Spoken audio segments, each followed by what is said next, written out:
There's no way to go for, he's living in a dream world. There's no way to go forward without working with Democrats. And that is ultimately the delusion. That is all I can say. Do you have feedback?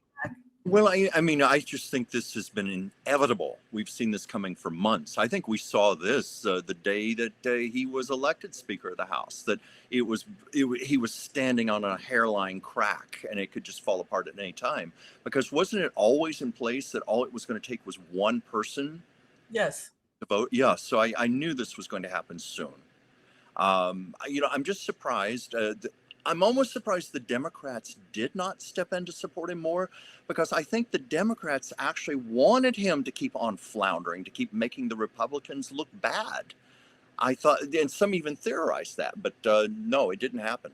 He was voted out today. I understand it's the first time in American history this has happened with the Speaker of the House. I think I'm a Democrat, and I think we have Democrats here and independents predominantly, and a few Republicans, but they're Republicans that have either voted for Trump and changed their mind. We have very few people here that still support Trump, though we do have a few Republicans that maybe voted for him and decided not to. Yeah.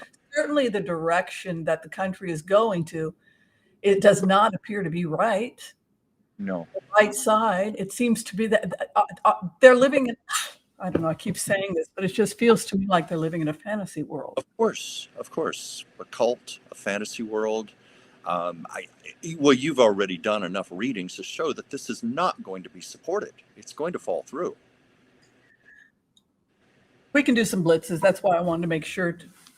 I wanted to make sure we did the Empath Prayer first, because I knew that as soon as I saw that, it was going to dominate the show today. Yes.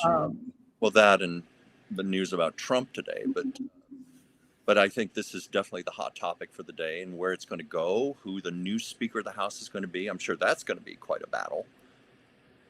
Well, that's the conversation too. Then look, it's very frustrating for me and for anybody, I think, who practices HCRV, because we're trained to be able to step back and look at things objectively. So to watch these people have temper tantrums for 6 months at the expense of the American people is beyond frustrating for me, when the solution is you people need to work together and give up the ego. It's unconscionable, in my opinion. They're just like bickering little children. These people that have been entrusted to take care of us. That's what they've been entrusted with, something sacred. And that's one of my big issues with politicians, why people cannot take that more seriously. And, to put aside personal needs, party needs, and look at the higher good. It seems to be more about just protecting your party now.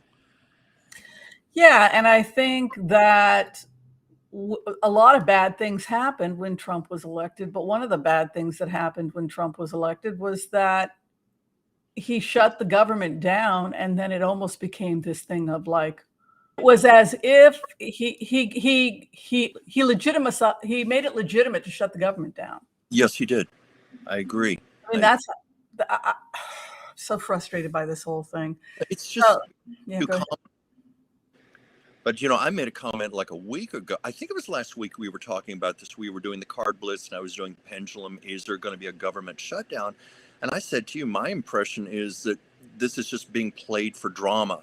They always seem to swoop in at the last minute and save the day. And I never for a moment did I think the government was going to shut down. But there was a lot of drama. You have to admit that.